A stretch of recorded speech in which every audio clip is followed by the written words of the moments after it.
This is Living Off the Grid in the City radio show, episode 9, Steps to Getting Off the Grid, Save Energy Before Switching to Alternative Energy, by Hector Vladimir, written September 3rd, 2015, edited and published October 20th, 2019, updated, edited and published March 27th, 2024. Some important facts. According to the U.S. Energy Information Administration, the average U.S. residential customer uses approximately 909 kilowatt hours per month of energy, or around 10,909 kilowatt hours per year. But not all states and residents use energy at the same rates, and energy rates differ widely by location. On average, residents in the southeast central region of the United States, including Alabama, Kentucky, Mississippi, and Tennessee, use the most electricity. While aside from Alaska and Hawaii, homes in New England use the least amount of electricity. On average, the typical American uses 41% of their energy on space heating and 35% on appliances, electronics, and lighting. However, not all states within the United States consume energy in the same way. Georgia residents spend about 1,088 kilowatt hours of electric energy per month. Georgia homes spend about 40% of their energy bill on appliances, electronics, and lighting.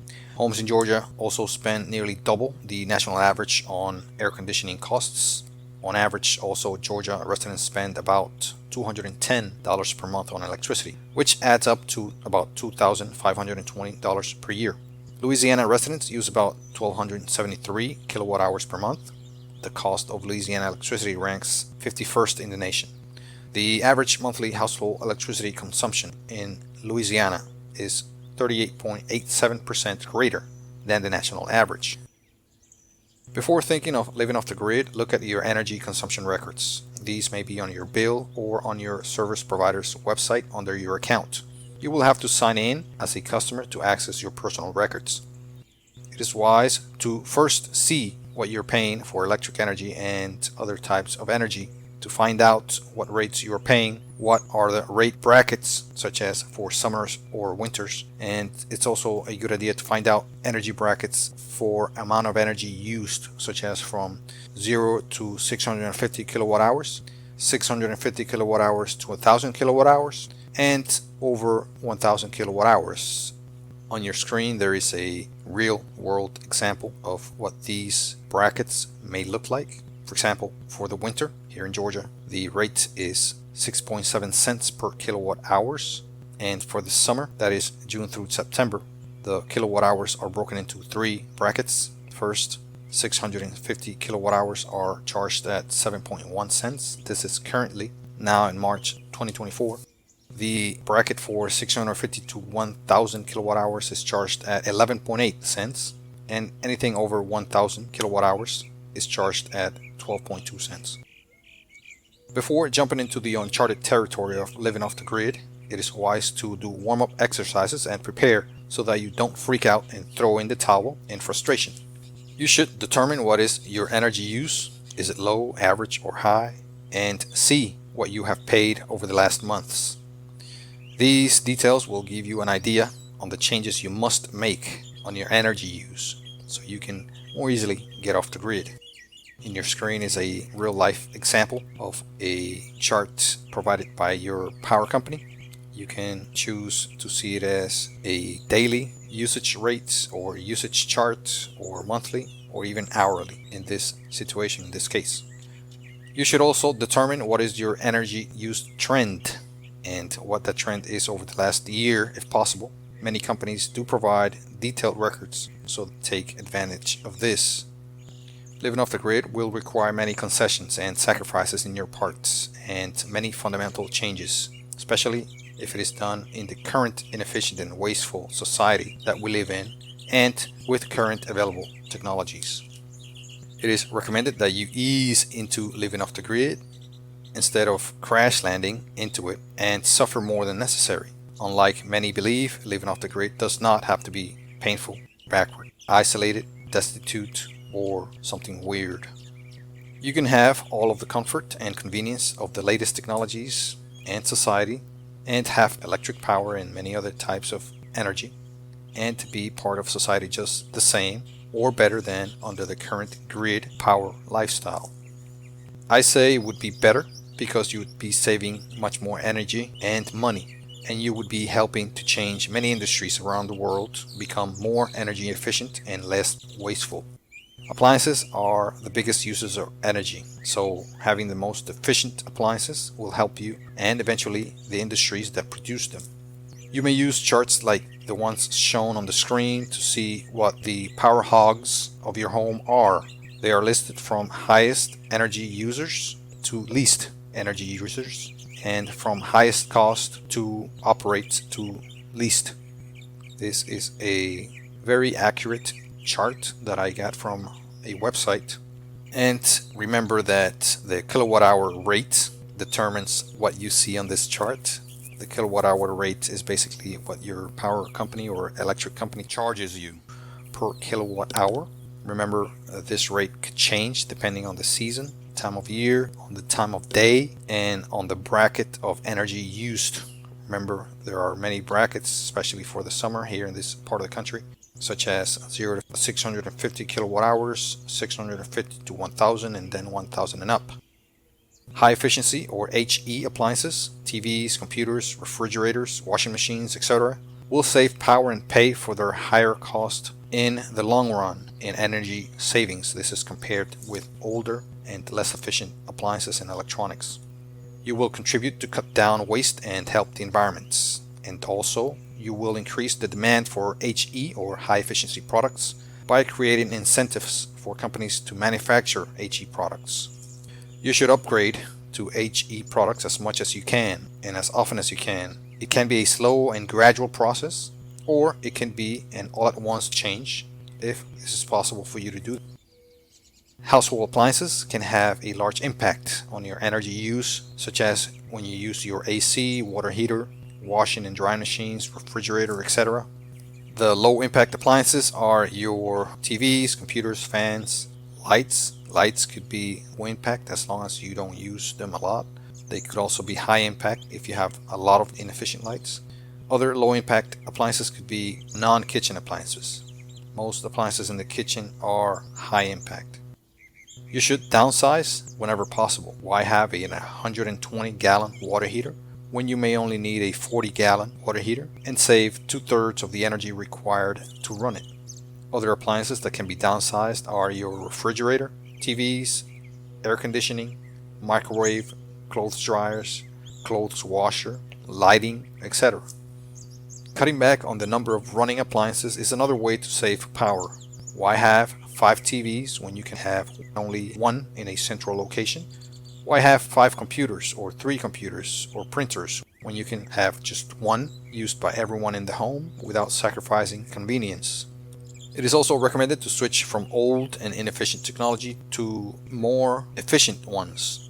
And you should turn these old inefficient technologies off permanently and turn the more efficient technologies on in many cases. And whenever possible, it is best to get rid of one type of technology and upgrade for one that is better.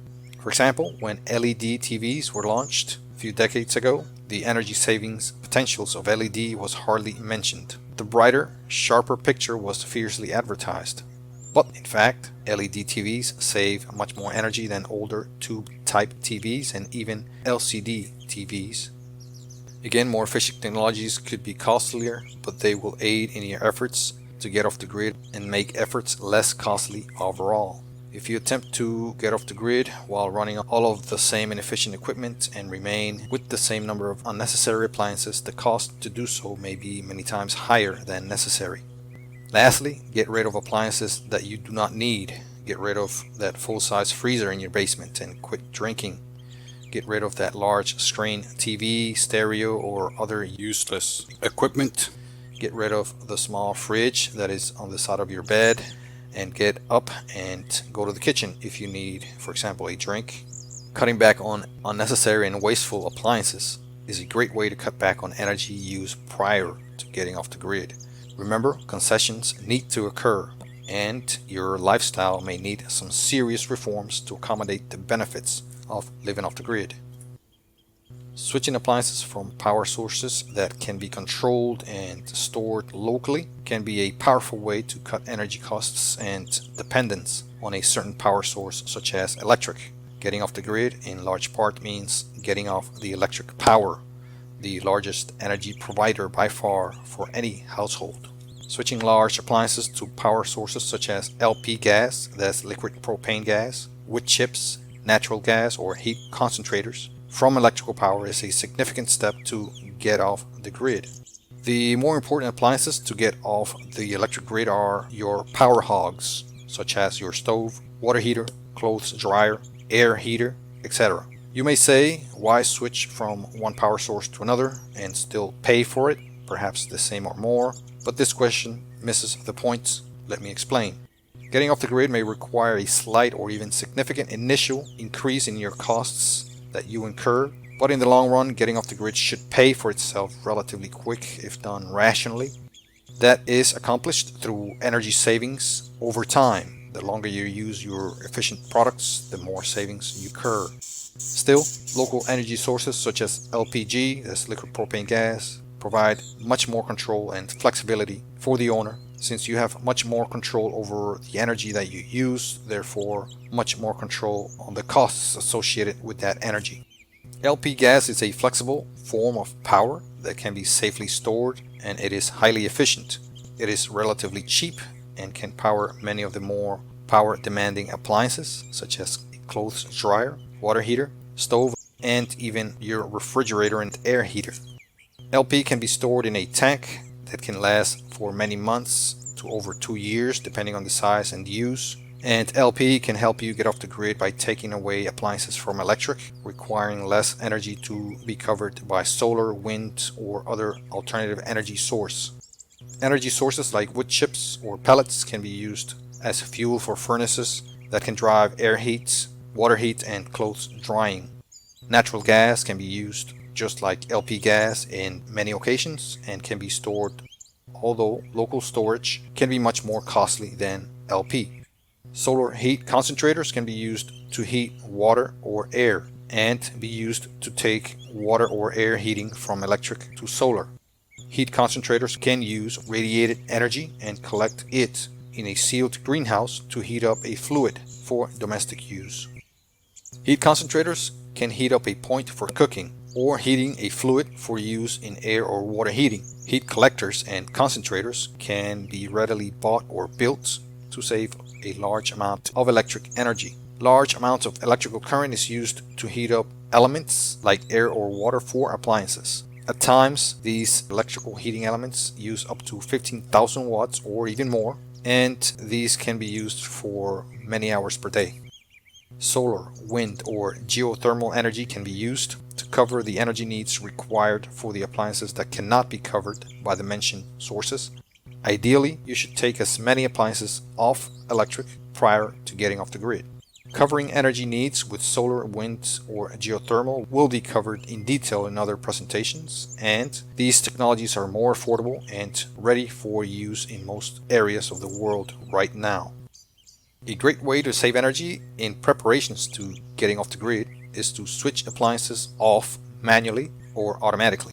Many items in the home draw energy even while they are off or in the off mode and use up energy constantly. This adds up to hundreds of watts per month. Those watts are not used, they're just wasted. Recently I purchased and began to use a watt meter, a device that measures the amount of energy being used by devices plugged into electrical outlets. And I found that a few office equipment, even while off, drew about 56 watts per hour. That is 1344 watts in 24 hours. And this is just for a few low power office equipment. Imagine how many watts per month your whole home can draw, even while electrical equipment are off. And again, this is unused, wasted power that you pay for and you do not use. A good idea to save idle energy is to make devices and appliances completely disconnected from their wall outlets. There are several ways of doing this with timers, manual disconnects, or manually unplugging devices when not in use.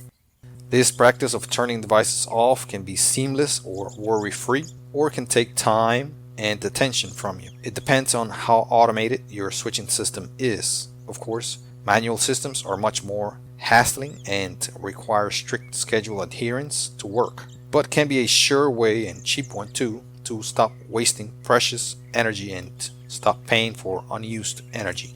A huge user of energy is your heat producing devices. Again, huge users of energy are your heat producing devices such as your water heater, air heater, etc. Those can be put on a timer. Also, your electric stove or range if you have one, your microwave if you have one, those produce heat.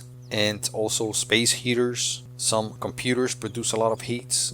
Some lighting produces a lot of heat. So those are your high impact items that you must get off of electric, put on a timer, or switch them off when not in use. Again, those high demand items could be put on a timer where no energy is supplied to them during times of non-use or when the house is vacant, especially your water heater. TVs, internet equipment like modems or routers, music equipment, lighting, and more can be disconnected from the outlets of your home by placing timers on those outlets or simply by putting switchable power strips on those outlets, then running all of the cords to those power strips. Remember not to overload a circuit by putting too many high demand electronics on one power strip. And of course, you would have to switch that power strip on or off whenever you are either using or not using the equipment that is connected to it. Some power strips, such as the one shown, have individual switches for each of the connected devices. Those would be the most ideal. Power strips with some kind of lighting to indicate an on state are better, as they are easily identified as being on or off. A lot of equipment is now able to shut off automatically or enter into a hibernation state, such as TVs, computers, some stereo equipment, etc. But remember that even those items can draw some energy while hibernating. Electronics that turn off automatically are clearly better than having equipment on all the time, but this still does not completely stop power leakage. Lighting is a major power user, believe it or not, in homes, only because there are generally many lights in a home and many of them may stay on for long periods, purposefully or inadvertently. Efficient lighting helps to save energy, but it does not help as much as turning those off when not in use. Movement sensors are a great advancement for lighting and saving energy. For example, in Masdar City, Abu Dhabi in the United Arab Emirates, all buildings lighting is required to have these movement sensors per their building codes, and they are well-tested technologies that work. So if you can afford this technology, is a great option to save on lighting energy. As a side note, you need not to be poor to want to get off the grid to save money, as getting off the grid will probably not save you much money at first. But surely, saving money, freedom, independence, choice, and environmental reasons should be encouragements for those that want to get off the grid. A huge energy user is your home's air conditioning for cooling and heating. It is the single largest energy user here in America, by far. Most US states are mild weathered and do not need the amount of air conditioning that people currently use, per my opinion. I suspect people have grown overly comfortable and unwilling to acclimatize to the natural weather of their area and this season. And I am sure that peer pressure and wishes to give a sense of affluence are huge drivers for people to waste energy in comfort. Deep summers and winters aside, most states in the continental US experience pleasant mild weathered springs, early and late summers, falls, and early winters. Most households, as I have experienced, have their air conditioning on even during the most pleasant days throughout the year. This dependence on the comfort of air conditioning is rampant, and it is a huge user of the total energy demand of cities, and a driver of pollution, believe it or not, and heating of the local atmosphere. Remember, just like a refrigerator, while an air conditioner cools the interior of a home, it releases heat into the outside atmosphere. Of course, a few air conditioning units may not warm up your neighborhood, but 250,000, for example, units are sure to increase the temperature in a large city. Here in the US, majority of the homes, businesses, and industrial buildings are designed to maintain a constant internal atmosphere that require the constant use of large and power-hungry AC units. These buildings often have no windows that are easily opened. These buildings and dwellings are built with the power companies in mind and for extravagant comfort, but they are highly wasteful and energy inefficient. From costly lighting, small and limited windows and ventilation, to exterior dark paint and roofs, these buildings are the electric company's dream. The lack of use of sunlight heating, natural illumination, and natural wind flow are just sad examples of how energy negative modern architecture is. Seemingly, architecture, especially here in the US, is highly driven by economic and social pressures, especially those of the oil and coal industries. And seemingly, it is based very little on environmental and efficiency concerns. Thank you for listening or watching. This has been Living Off the Grid in the City radio show, episode 9, Steps to Getting Off the Grid. Save energy before switching to alternatives. This presentation and audio is, of course, free to copy by Hector Vladimir, written in 2015, September 3rd, edited and published October 20th, 2019, and then again edited and published March 27th, 2024. Thank you. Thank you for listening to this podcast. Please look for the next episode soon, and please ensure to share this with your friends and family. And please like this content and subscribe as a sign of support and for me to continue to provide this type of content to more people like you. Lastly, if you wish to support this content further, please visit the links provided in this publication. Thank you.